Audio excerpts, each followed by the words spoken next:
Hi guys, welcome back to my channel. তো নতুন সকাল নতুন ব্লগ নিয়ে আমি আবারও চলে এসেছি। তো এই দেখো, বৃষ্টিতে আমাদের এখানে রাস্তাঘাটের কি পরিমাণ অবস্থা। আর আমি এই বৃষ্টি মাথায় নিয়েই বাড়ির থেকে বেরিয়ে এসেছি। কোথায় যাচ্ছি জানো? এই বৃষ্টির মধ্যে ভূত উঠেছে, মাংস খাবো আর পটল চিংড়ি খাবো। তো বাবাই বাজার করেন, কিন্তু বাবা মাংসটা কখনো আনে না, কারণ বাবা মাংস খায় না। তার জন্যে আমি বললাম থাক, আমিই যাচ্ছি। মা বলছিল যে মা যাবে, তা আমি বললাম না, এতটা পিছল তোমার রাস্তাঘাটে যেতে হবে না, আমিই যাব। আর আমি ফুল স্পিডে হাঁটছি আর ভাবছি কখন বাড়ি আসবো, কারণ বাবাকে রেগে গেছিলাম। বাবা আমাকে কুর্তি পরতে দেখে আমার কোল থেকে নামতেই চাইছিল না। আর এই ফার্স্ট টাইম আমার খারাপ লাগছে যে আমি ওকে নিতে পারছি না, ও যেতে চাইছে আমি নিতে পারছি না।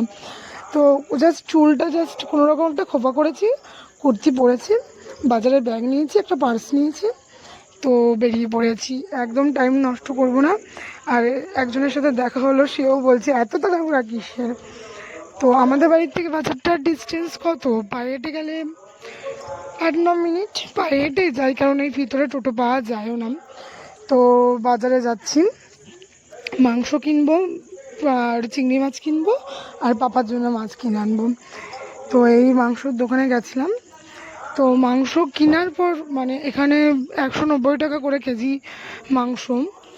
তো মাংস কিনে যে চিংড়ি মাছ কেনার সময় ভিডিও অন করব, করতে পারিনি, কারণ বৃষ্টি নেমে গেছে আর এমন মুষল ধরে বৃষ্টি হচ্ছে, তার মধ্যে বাজারে ছাতার ভিড়, আর করিনি।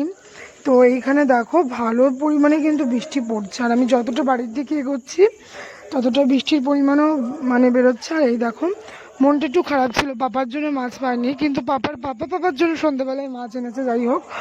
আর একটা ফেস প্যাক ইউজ করেছিলাম, হোম রেমেডি যদিও ছিল। তো দেখছো স্কিনটা কিন্তু অনেকটা মানে ক্লিন লাগছে, গ্লোয়িং লাগছে। সেটাই তোমাদের সাথে আমি শেয়ার করব যে কি ফেস প্যাক ইউজ করেছিলাম, ওটার একটা আলাদা ভিডিও দেবো, অন্যদিন দেবো। তো বাড়ির কাছে যত আসছি বৃষ্টিও ঠিক ততটা পরিমাণে জোরে আসছে।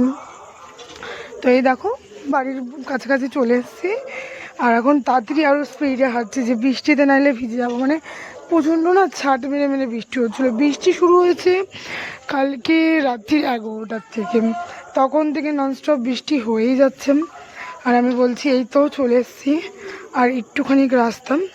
এই দেখো বাজারের ব্যাগ দেখাচ্ছি যে কত তাড়াতাড়ি যেতে পারি। আর এটা হচ্ছে আমাদের বাড়ির মানে গলিটা, এদিক দিয়ে কখনো আমি বাড়িটা দেখাইনি। ওই যে মন্দির দেখা যাচ্ছে সাদা নীল দিয়ে, মন্দিরের পাশে যে সাদা কালার বাড়িটা, ওটা হচ্ছে আমার ঘর। আর ওই ছোট্ট ওটা হচ্ছে রান্নাঘর। এই দেখো, আজকে এই দিক দিয়ে বাড়িটা দেখাবো। এই যে জানলাটা দেখছো না ছোট্ট, এটা আমার ঘরের জানলা, যদিও ওটা আমি কখনো রাস্তার ধারে বলে খুলি না। আর এই দেখো বাড়িতে এসে দেখাচ্ছি কি পরিমাণে জোরে বৃষ্টি নেমেছে। আর এই দেখো আমাদের ঘরে সিঁড়িঘর উঠছে, সিঁড়িঘর অর্ধেক উঠে কাজ বন্ধ, মিস্ত্রি আসে না, জানি না কেন। তো এখানে আমি 100-150 টাকার মাংস কিনেছিলাম।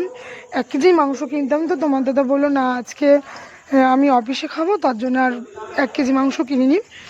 আর মাংস আর চিংড়ি মাছ আমি একদম উপরে তুলে দিচ্ছি, যাতে বিড়ালে না খেতে পারে। বিড়াল যেন না এত পরিমাণে জ্বালায়, মানে বলার কথা না। এই দেখো একদম জানলার উপরে। আর এই দেখো এসে আমি আগে মানে ড্রেস খুলেছি, তারপরে এসছি, কারণ ওই মাছ বাজারে জল কাদা নোংরা, মাছের জল, তার জন্য আগে চেঞ্জ করে নিয়েছি। আর এখানে লেবু কেটে রেখেছি মাংসের জন্য, মাংসতে লেবু দেবো। আর এখানে আমি কন্টিনিউ আমার কাকার শ্বশুরের সাথে বক বক করেই যাচ্ছি। মাংসটা দেবো, মাছটা কাটবো। আমি কীর্তন শুনি না, কীর্তন শোনার মতন বয়স হয়নি এখনো, তুমি শোনো কীর্তন। আর এই পটলগুলি দিয়ে পটল চিংড়ি রান্না হবে।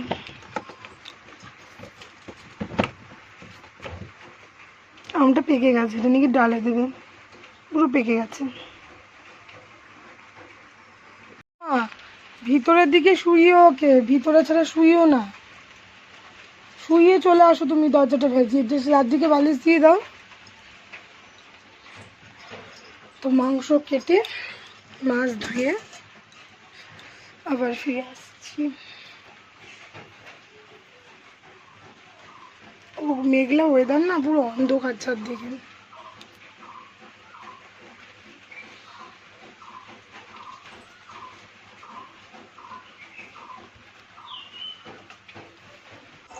তো এখানে চিংড়ি মাছ ভাজা হয়ে গেছে। এখানে 200 গ্রাম চিংড়ি মাছ, আর চিংড়ি গ্রামের মাছের মাথাগুলো আমি ছাড়িয়ে আলাদাভাবে রেখেছি। আর এখানে মাংসটা ধুয়ে লেবু মাখিয়ে রাখবো।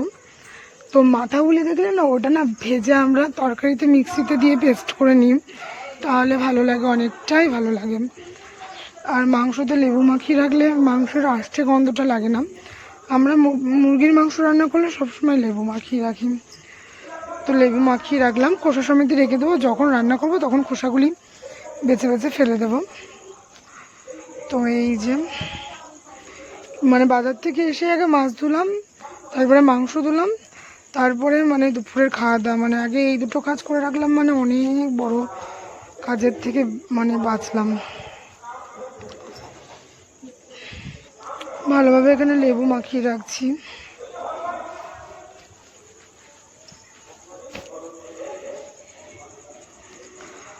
আর কমপ্লিট।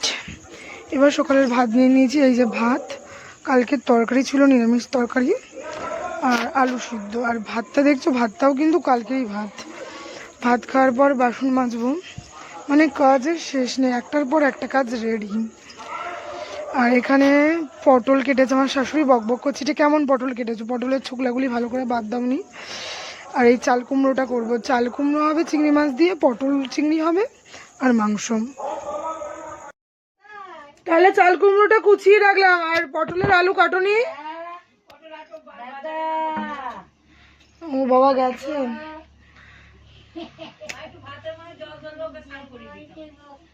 না না, এখন স্নান করাতে হবে না, এখন 11টা বাজে, 11:30 বাজে, পরে করাবো স্নান। তো এখানে আমি ডাবল করে আবার পটলের খোসাগুলি ছাড়িয়ে বাদ দিলাম, আর এখানে চাল কুমড়ো কেটে রেখেছি। আর এখন এই বেলা 12টার সময় দেখো রোদ্দুর উঠেছে। তো রোদ্দুর যতক্ষণ উঠেছে আমি ভাবলাম তাহলে জামা কাপড়গুলোও কেচে ফেলি, কারণ রোদ্দুর উঠেছে এত, অনেক জামা কাপড়, মানে এখানে যা দেখছো তো ডাবল আছে বাথরুমের ভিতরে। তো সব কিছু কাচবো, এই দেখো কাচলাম, কেচে মেললাম, শুকিয়েও গেছিলো জামা কাপড়গুলি, মানে রোদ্দুরের তাপটাও বেশ ভালোই ছিল। এই দেখো পাপার কত গেঞ্জি, আমার গেঞ্জি, আজকেও কিন্তু আমি সব কাচিনি। আর খড়টাও এই লাইজল দিয়ে ভালো করে মুছলাম, কারণ বর্ষাকালে পায়ে কাদা ছাপ ছাপে পুরো ঘরটা একদম নোংরা হয়ে যায়, তাই ঘরটা মুছলাম। মুছে মা পটল চিংড়িটা করেছে, আর ওই চাল কুমড়ো করেছে, আমি মাংস রান্না করলাম। তো মাংসটা তো দেখেই ছিলে, লেবু মাখিয়ে রেখেছিলাম। তো আমি মাংস একটু অন্যরকমভাবে করি, লবণ দিলাম, তারপরে দেব এই দেখুন, তারপরে দিয়েছিলাম হলুদ আর ধনের গুঁড়ো, জিরের গুঁড়োটা দিইনি, কারণ জিরে মিক্সিতে পেস্ট করেছিলাম যেহেতু গুঁড়ো ছিল না বলে। আর লঙ্কার গুঁড়ো সামান্য দিয়েছিলাম, কারণ মিক্সিতে অলরেডি কাঁচা লঙ্কা দিয়েছিলাম। আর সর্ষের তেল দিয়ে ভালোভাবে মাংসটাকে মাখিয়ে রাখবো। তো আজকে আমি এই লাইভে ফার্স্ট টাইম তেলটা একটু মানে ঠিকঠাক দিয়েছিলাম, মানে বেশি দিয়েছিলাম। আমি একদম অল্প তেল পছন্দ করি, কারণ অতিরিক্ত তেল খাওয়া আমার পছন্দ না। আর দিনকে দিন যা শরীর হচ্ছে, তেল মশলা খাওয়া তো টোটালি বারণ করা, না খাওয়াই ভালো। তবু জানোই তো, আমরা তেল মশলা ছাড়া বাঙালিরা মুখে খাওয়া ওঠে না। অনেকেই ডায়েট কন্ট্রোল করে, বাট আমার দ্বারা হবে না এইসব কখনোই। তো এই দেখো ভালোভাবে মাংসটাকে মাখিয়ে নেব। আর মিক্সিতে আলাদা মশলা করে রেখেছি। এবার সামান্য একটু এর মধ্যে পেঁয়াজ অ্যাড করলাম, কিছু পেঁয়াজ মিক্সিতে দিয়েছি, কিছু পেঁয়াজ আস্ত মানে কুচিয়ে রেখেছি তেলে দেবো বলে, আর কিছু পেঁয়াজ মাংসের সাথেই ভালোভাবে মিক্সড করে নেব। আজকে একটু অন্যরকমভাবে মাংস রান্না করলাম, এরকম এর আগেও আমি প্রচুরবার করেছি। তো এই দেখো মাংস মাখানো হয়ে গেল।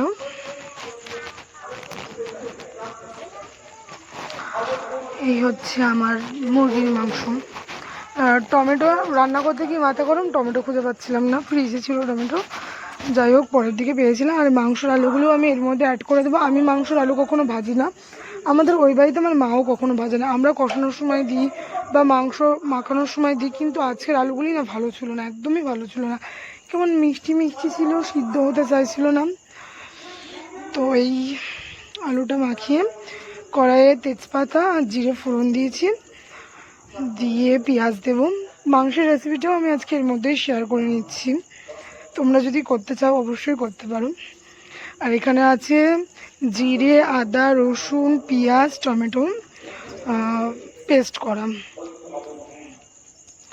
আর এই দেখো কিছুটা পেঁয়াজ তেলে দিলাম, আগেই বললাম কিছুটা পেঁয়াজ মিক্সিতে দিয়েছি, কিছুটা পেঁয়াজ মানে মাংস মাখানোর মধ্যে দিয়েছি, আর কিছুটা পেঁয়াজ তেলে দিয়েছি।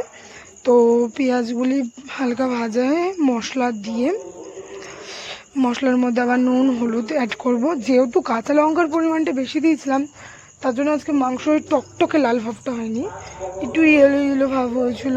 কারণ শুকনো লঙ্কার গুঁড়ো দিলে লালটা বেশি হয়, কিন্তু আমি সামান্য নামমাত্রে দিয়েছি শুকনো লঙ্কার গুঁড়ো। কাঁচা লঙ্কা দিয়ে রান্নাটা করেছি, কারণ কাঁচা লঙ্কা খেলে না পেটটাও ভালো থাকে। লঙ্কার গুঁড়ো খেলে না আমাদের পেটটা দেখবো খুব জ্বলে। আমাদের ওই বাড়িতে তো প্রচণ্ড পরিমাণে কাঁচা লঙ্কা খাওয়া হয়, লাস্টে আমরা কাশ্মীরি মির্চ অ্যাড করে দিয়ে লাল হয়ে যায়। তো এই বাড়িতে কাঁচা লঙ্কা খাই না, তবু আজকে আমি দিয়েছি। তো এই মশলাটা কষানো হলে ভালো করে যখন তেল ছাড়বে তখন আমি ওই মাংসটা দেবো। আগে এই মশলাটাকে কষিয়ে নেবে, এরকম করে অনেকেই রান্না করে এখন। আগে আমরা কী করতাম, সব কিছু মেখে চেখে একবারে বসিয়ে দিতাম, এখনও করি, কিন্তু এখন কতদিন ধরে পেঁয়াজ রসুনটা মানে দেওয়া থাকে বলে আগে এটা ভালো করে ভেজে নিয়ে যখন এটা দিয়ে তেল ছাড়ে তখন আমরা ওই মশলাটা অ্যাড করি।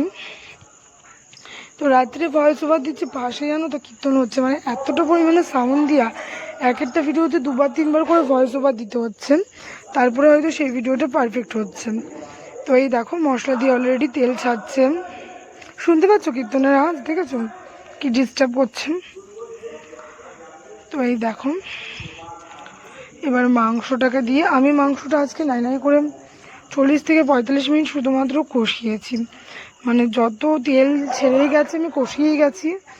মাংস সবসময় কষালে যত বেশি কষানো হয় তত বেশি মানে খেতে ভালো হয়, জানো তো। দেখবা এই জিনিসটা তোমরা লক্ষ্য করেছি কিনা জানি না, কিন্তু আমি লক্ষ্য করেছি।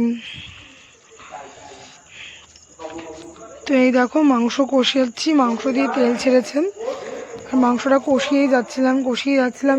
এইদিকে ভাই বলছে আমার খিদে পেয়েছে, তাড়াতাড়ি করো তাড়াতাড়ি করো তাড়াতাড়ি করো। এইদিকে বাবা তখন ঘুমাচ্ছিল, আজকে বাবা মানে 20 থেকে 30 মিনিট ঘুমিয়েছে, সারাদিন আর ঘুমায়নি, সন্ধ্যেবেলায় ঘুমাবে।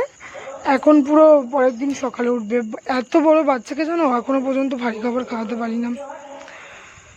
তো এই দেখো এখানে আমি স্নান করে উঠেছি, আমার স্নান কমপ্লিট হয়ে গেছে।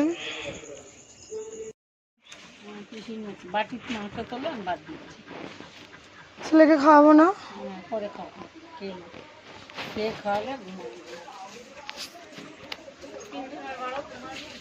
তাকে শোনো উনি খাবে কিনা। দুটো জুতো কিনে এনেছে, একটা স্লিপারটা দেখো কি সুন্দর, আর আমাকে বলছে আমার মতন বাবা সবাই কপাল করে পায় না। আমি বললাম হয়তো তাই।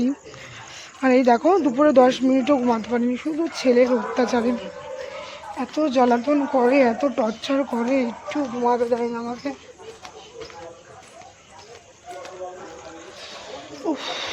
আর এখানে এসে রেডি হচ্ছে অফিসে খেতে যাবে বলে। জানা চুল তার আবার কত কাটিং।